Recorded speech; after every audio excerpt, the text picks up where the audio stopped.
That day, I must have been utterly exhausted. After putting my daughter Nia to bed in her crib, I headed to my bedroom and fell asleep instantly. A few hours later, I was abruptly woken by Nicholas crying in the night. Still half asleep, I checked the time on my phone. 1 o'clock a.m. Good thing I got a little nap earlier, I thought, dragging my tired body up, planning to go to the living room to soothe Nia. Just then, I heard a shouting voice, "Shut up! Be quiet!" For a moment, I couldn't tell where the voice was coming from. I thought maybe my mother-in-law Jamie was yelling from her room, so I said, "Yes, I'm coming to soothe her now," and opened the living room door. There, right in front of me, was Jamie, standing over the crib, glaring at Nia. The next moment, she slapped Nia's face, shouting, "Enough already." "What are you doing?" I yelled louder than I ever had before.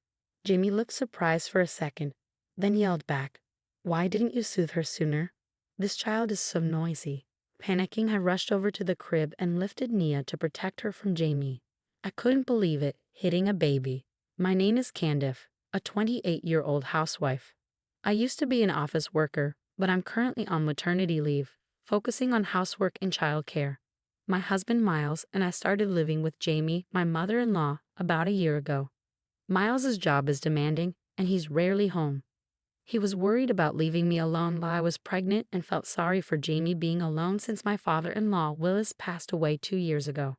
So we decided to move in with her. At first, living together went well, but gradually Jamie started showing her true colors, and honestly, I was having a hard time. "Candy, you're really slow at housework, aren't you? Can't you make better food?"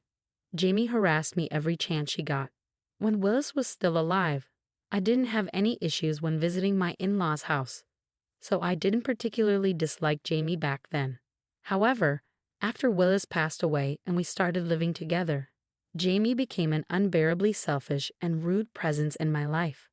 "Hurry up with the housework. You're really useless, you know. Slow and ugly." Jamie kept insulting me like this. The last part was just mean and had nothing to do with housework.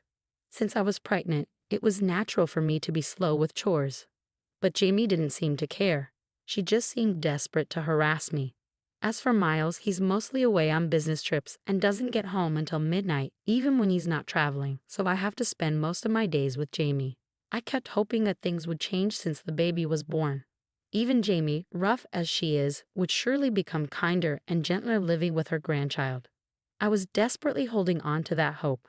I did consult Miles about it on WhatsApp, keeping it to a level that wouldn't trouble his work, and he replied with, "I'm really sorry. I wish I could be there for you during tough times." He also takes care to admonish Jamie when they meet. Knowing that Miles is on my side gives me a little relief. That's why I could bear being scolded by Jamie for not doing the housework well enough while pregnant. Later, I safely gave birth to a healthy baby girl. Miles, blessed him, managed to get permission from his company, saying the baby is being born, and left work early, rushing to the hospital just before I gave birth. When he held our newborn daughter, he looked so happy and said, "She's really cute, like an angel." I was happy too, having given birth to the child of the man I love. I reported the birth of our healthy baby girl to Jamie through WhatsApp. Since we lived together, I thought she might come to visit us in the hospital, but Jamie didn't show up. She didn't even reply on WhatsApp. Could it be that she's not interested in her granddaughter? I started to feel a cold sweat. Will this harassment continue even now? As I was dreading that thought, the door to my hospital room opened. "Candice, how are you feeling?" "Wow, what a cute baby. It's a girl, right? She's going to be beautiful." It was my sister-in-law, Leela, who came to visit. Leela is very kind and cheerful, and she's always been good to me. I've always loved Leela. She's already married and has children, so I had decided to consult her about parenting. "What's her name?" "Miles and I decided to name her Nia." "Oh, that's a nice name. Wait, hasn't Mom come?" "No, I did contact her, but she ignored the read receipt." "Oh, I see. She's really a pain sometimes, isn't she? Unpredictable and lacking common sense."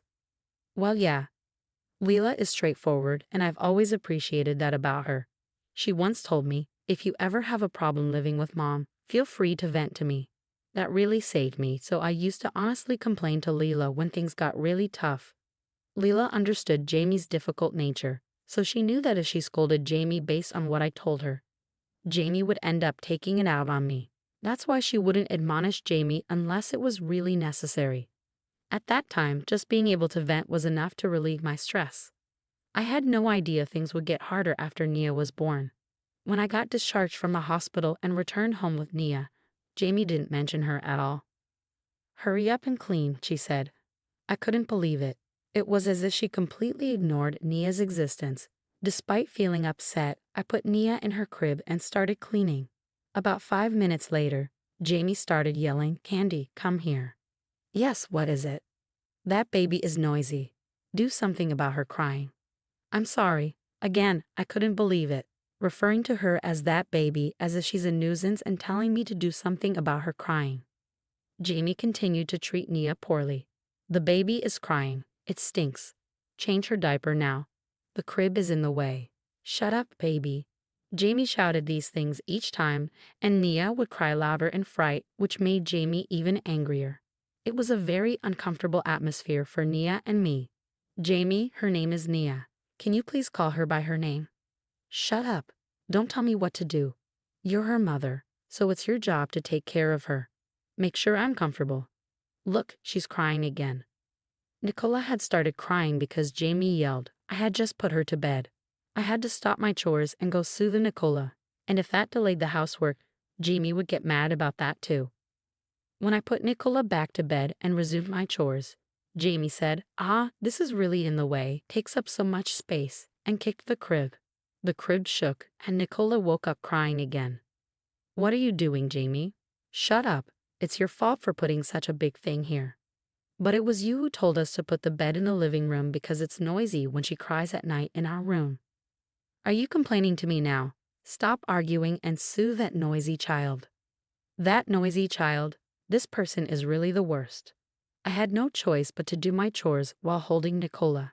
Trying to balance housework and childcare without angering Jamie was really tough, and I was gradually getting exhausted. If I focused too much on childcare, I'd be scolded for being slow at housework. If I focused on chores, I'd be berated for parenting. Miles was away on a business trip for about 2 months and wasn't home. I couldn't bear it and tried consulting him over WhatsApp and phone, but he seemed busy and couldn't talk long. He'd apologized many times saying, "I'm really sorry for the hard times." But I felt guilty making him apologize when he was working so hard for our family. Then something unbelievable happened. That day, maybe because I was so tired, I fell asleep as soon as I put Nicola in her crib and went to my bedroom. A few hours must have passed when I suddenly woke up to Nicola crying in the night. Still half asleep, I checked the time on my mobile phone. 1 o'clock a.m. Good thing I got a little nap earlier, I thought, dragging my tired body up, planning to go to the living room to soothe Nicola.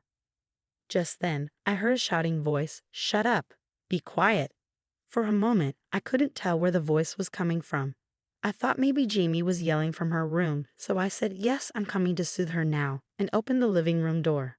There, right in front of me, was Jamie standing over the crib, glaring at Nicola. The next moment, she slapped Nicola's face, shouting, "Enough already." "What are you doing?" I yelled louder than I ever had before. Jamie looked surprised for a second, then yelled back, "Why didn't you soothe her sooner? She's so noisy, this child." Panicking, I rushed over to the crib and lifted Nicola to protect her from Jamie.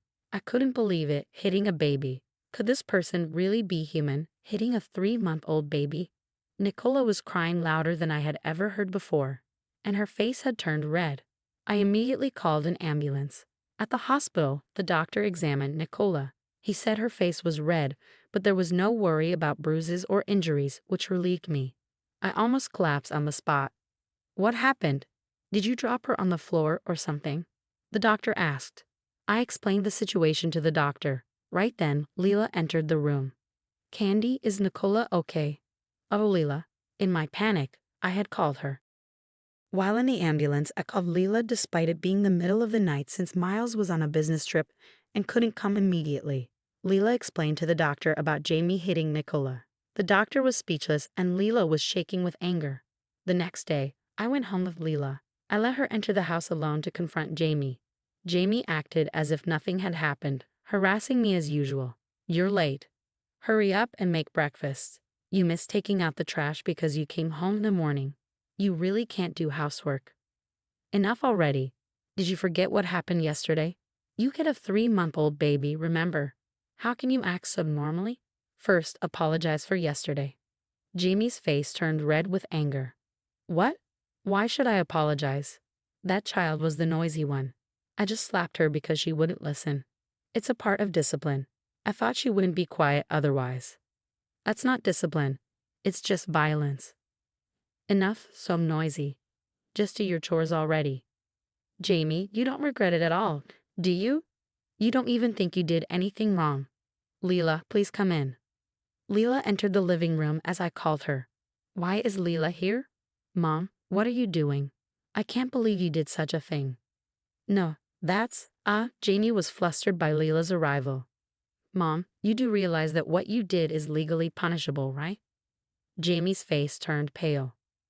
Leela, you're not going to sue your own mother, are you? The one who's going to sue is Candiff. I'll just be her lawyer. But wait, it was just a part of her education. Who would agree that hitting a baby is education? This is a case of assault. No matter how much Jamie tried to justify her actions, they could never be excused. I'll definitely sue you. Be prepared, I told Jamie. Jamie began to cry quietly. I'm sorry, Candy. I always lose control when I get angry and end up regretting it later. I've always been depressed and regretful about how I treated you and Nia.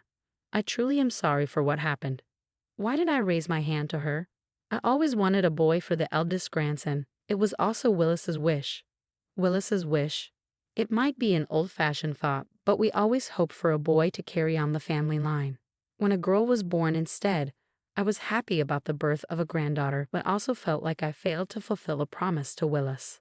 Every time I got angry, I couldn't control myself. I'm really sorry. Jamie continued speaking through her tears. Please, Candy, change me. I'll do anything. Jamie said this and then deeply apologized. Jamie, please calm down. Let's talk properly first. No, I've done something terrible. No amount of apologies will ever be enough. Jamie kept apologizing repeatedly. I felt my heart wavering and almost forgave her.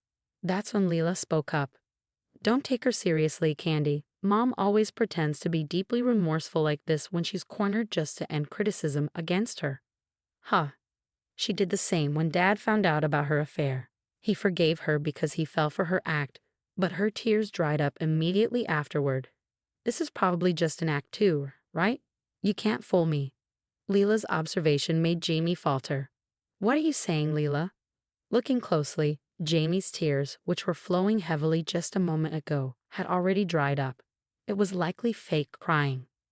Jamie, I can't forgive you anymore. How twisted can you be to try to weasel out of what you've done? Wait a minute, I'm not trying to escape anything. Okay, I understand. But we've already decided to take legal action.